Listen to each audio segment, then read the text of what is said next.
ನಮಸ್ಕಾರ ಸ್ನೇಹಿತರೆ.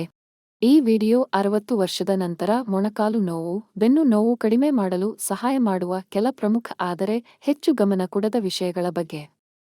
ಬಹಳ ಜನರು ನೋವು ಶುರುವಾದಾಗ ಮಾತ್ರ ಔಷಧಿ ತೆಗೆದುಕೊಳ್ಳುತ್ತಾರೆ.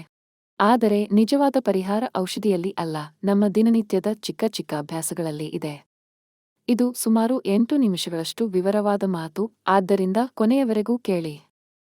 60 ವರ್ಷದ ನಂತರ ಮೊಣಕಾಲು ಮತ್ತು ಬೆನ್ನು ನೋವು ಸಾಮಾನ್ಯ ಎಂದು ನಾವು ಒಪ್ಪಿಕೊಂಡು ಬಿಡುತ್ತೇವೆ. ಇದು ವಯಸ್ಸಿನ ಕಾರಣ ಅಂತ ಹೇಳಿ ನೋವನ್ನು ಸಹಿಸಿಕೊಂಡು ಬದುಕುತ್ತೇವೆ. ಆದರೆ ಸ್ನೇಹಿತರೆ, ವಯಸ್ಸು ಕಾರಣ ಆಗಬಹುದು, ಆದರೆ ನಮ್ಮ ತಪ್ಪು ಜೀವನ ಶೈಲಿ ನೋವನ್ನು ಹೆಚ್ಚಿಸುತ್ತದೆ. ಮೊದಲಿಗೆ ಕ್ಯಾಲ್ಸಿಯಂ ಮಾತ್ರ ಸಾಕಾಗುವುದಿಲ್ಲ ಅನ್ನೋದನ್ನು ಅರ್ಥ ಮಾಡಿಕೊಳ್ಳಬೇಕು. ಬಹಳ ಜನರು ಕ್ಯಾಲ್ಸಿಯಂ ಟ್ಯಾಬ್ಲೆಟ್ ತೆಗೆದುಕೊಳ್ಳುತ್ತಾರೆ. ಆದರೆ ದೇಹಕ್ಕೆ ಕ್ಯಾಲ್ಸಿಯಂ ಹೀರಿಕೊಳ್ಳಲು ವಿಟಮಿನ್ ಡಿ ಬೇಕು. ಬೆಳಗಿನ ಸೂರ್ಯರಶ್ಮಿಯಲ್ಲಿ 15-20 ನಿಮಿಷ ನಡೆದು ಬರುವುದು ಎಷ್ಟು ಜನ ಮಾಡ್ತಾರೆ? ಇದು ಉಚಿತ ಔಷಧಿ. ಬೆಳಗಿನ ಸೂರ್ಯ ಕಿರಣಗಳು ಎಲುಬುಗಳನ್ನು ಬಲಪಡಿಸುತ್ತವೆ. ಎರಡನೆಯದು, ಮಾಂಸಪೇಶಿ ಬಲ ಕಡಿಮೆಯಾಗುವುದು. ನೋವು ಎಲುಬಿನಲ್ಲಿ ಇದೆ ಅಂತ ನಾವು ಭಾವಿಸುತ್ತೇವೆ. ಆದರೆ ಹಲವಾರು ಬಾರಿ ಸಮಸ್ಯೆ ಮಾಂಸಪೇಶಿಗಳ ದುರ್ಬಲತೆ.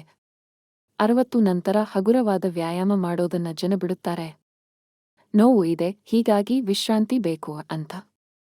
ಮೂರನೆಯದು, ಕುಳಿತಿರುವ ವಿಧಾನ. ನಾವು ಗಂಟೆಗಳ ಕಾಲ ಕುರ್ಚಿಯಲ್ಲಿ ತಲೆ ಮುಂದೆ ತಗ್ಗಿಸಿಕೊಂಡು ಕುಳಿತುಕೊಳ್ಳುತ್ತೇವೆ. ಮೊಬೈಲ್ ನೋಡುತ್ತಾ ಬೆನ್ನು ಬಾಗಿಸಿಕೊಂಡು ಕುಳಿತರೆ ಬೆನ್ನಿಗೆ ಹೆಚ್ಚಾದ ಒತ್ತಡ ಬರುತ್ತದೆ. ಕುಳಿತುಕೊಳ್ಳುವಾಗ ಬೆನ್ನು ನೇರವಾಗಿರಬೇಕು. ಕಾಲುಗಳು ನೆಲಕ್ಕೆ ಸಮವಾಗಿ ತಾಗಿರಬೇಕು. ಪ್ರತಿ 30 ನಿಮಿಷಕ್ಕೊಮ್ಮೆ ಎದ್ದು 2-3 ನಿಮಿಷ ನಡೆಯಿರಿ. ಇದು ಬೆನ್ನಿನ ನೋವನ್ನು ಬಹಳ ಮಟ್ಟಿಗೆ ಕಡಿಮೆ ಮಾಡುತ್ತದೆ. ನಾಲ್ಕನೆಯದು, ನೀರಿನ ಕೊರತೆ. ದೇಹದಲ್ಲಿ ನೀರು ಕಡಿಮೆಯಾದರೆ ಜಂಟುಗಳಲ್ಲಿ ಘರ್ಷಣೆ ಹೆಚ್ಚುತ್ತದೆ. ದಿನಕ್ಕೆ 2-2.5 ಲೀಟರ್ ನೀರು ಕುಡಿಯುವುದು ಬಹಳ ಮುಖ್ಯ. ಹಲವಾರು ಹಿರಿಯರು ದಾಹ ಇಲ್ಲ ಅಂದ್ರೆ ನೀರು ಕುಡಿಯುವುದೇ ಇಲ್ಲ. ಇದು ತಪ್ಪು ಅಭ್ಯಾಸ. ಐದನೆಯದು, ತೂಕ ನಿಯಂತ್ರಣ. 1 ಕಿಲೋ ಹೆಚ್ಚಾದ ತೂಕ ಮೊಣಕಾಲಿಗೆ ಸುಮಾರು 3-4 ಕಿಲೋ ಒತ್ತಡ ಕೊಡುತ್ತದೆ. ಸ್ವಲ್ಪ ತೂಕ ಕಡಿಮೆ ಮಾಡಿದರೂ ಮೊಣಕಾಲಿನ ನೋವು ಕಡಿಮೆಯಾಗಬಹುದು. ಹೆಚ್ಚು ಎಣ್ಣೆ, ಸಕ್ಕರೆ ಇರುವ ಆಹಾರ ಕಡಿಮೆ ಮಾಡಿ. ಹಣ್ಣು, ತರಕಾರಿ, ಬೇಳೆ, ನಾಟಿ ಆಹಾರ ಹೆಚ್ಚಿಸಿ. ಆರನೆಯದು, ಚಪ್ಪಲಿ ಮತ್ತು ಪಾದರಕ್ಷೆ. ಹಲವರು ಮನೆಯಲ್ಲೇ ಕಠಿಣ ನೆಲದ ಮೇಲೆ ಬೆತ್ತಲೆ ಕಾಲಿನಿಂದ ನಡೆಯುತ್ತಾರೆ. ಅಥವಾ ತುಂಬಾ ಸ್ಲಿಪ್ಪರಿ ಚಪ್ಪಲಿ ಹಾಕುತ್ತಾರೆ. ಸರಿಯಾದ ಕುಷನ್ ಇರುವ ಪಾದರಕ್ಷೆ ಬಳಸಿದರೆ ಮೊಣಕಾಲಿನ ಒತ್ತಡ ಕಡಿಮೆಯಾಗುತ್ತದೆ. ಏಳನೆಯದು, ನಿದ್ರೆ ಮತ್ತು ಹಾಸಿಗೆ. ತುಂಬಾ ಮೃದುವಾದ ಮ್ಯಾಟ್ರೆಸ್ ಅಥವಾ ತುಂಬಾ ಕಠಿಣ ಮಂಚ ಎರಡೂ ಬೆನ್ನಿಗೆ ಹಾನಿ. ಮಧ್ಯಮ ಗಟ್ಟಿತನದ ಹಾಸಿಗೆ ಉತ್ತಮ. ಪಕ್ಕವಾಗಿ ಮಲಗುವಾಗ ಮೊಣಕಾಲುಗಳ ಮಧ್ಯೆ ಸಣ್ಣ ತಲೆಯಣೆ ಇಟ್ಟರೆ ಬೆನ್ನಿಗೆ ವಿಶ್ರಾಂತಿ ಸಿಗುತ್ತದೆ. ಎಂಟನೆಯದು, ಮನಸ್ಸಿನ ಒತ್ತಡ. ಆಶ್ಚರ್ಯವಾಗಬಹುದು, ಆದರೆ ಸ್ಟ್ರೆಸ್ ಇದ್ದರೆ ನೋವು ಹೆಚ್ಚಾಗಿ ಅನುಭವವಾಗುತ್ತದೆ. ಧ್ಯಾನ, ಪ್ರಾಣಾಯಾಮ, ಭಜನೆ ಕೇಳುವುದು ಇವು ನರಗಳನ್ನು ಶಾಂತಗೊಳಿಸಿ ನೋವಿನ ತೀವ್ರತೆಯನ್ನು ಕಡಿಮೆ ಮಾಡುತ್ತವೆ. ಒಂಬತ್ತನೆಯದು, ತಪ್ಪಾದ ಭಯ. ನೋವು ಇದೆ, ಹೀಗಾಗಿ ನಡೆದರೆ ಇನ್ನಷ್ಟು ಹಾನಿ ಆಗುತ್ತದೆ ಎಂಬ ಭಯ. ವೈದ್ಯರು ಅನುಮತಿ ನೀಡಿದ ನಂತರ ನಿಯಮಿತ ಚಲನವಲನ ಮಾಡುವುದು ಅಗತ್ಯ. ಸಂಪೂರ್ಣವಾಗಿ ಚಲನೆ ನಿಲ್ಲಿಸಿದರೆ ಸಮಸ್ಯೆ ಹೆಚ್ಚಾಗುತ್ತದೆ.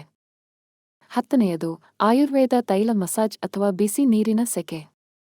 ವಾರಕ್ಕೆ 2-3 ಬಾರಿ ಬಿಸಿ ನೀರಿನ ಸೆಕೆ ಮಾಡಿದರೆ ರಕ್ತ ಸಂಚಾರ ಸುಧಾರಿಸುತ್ತದೆ.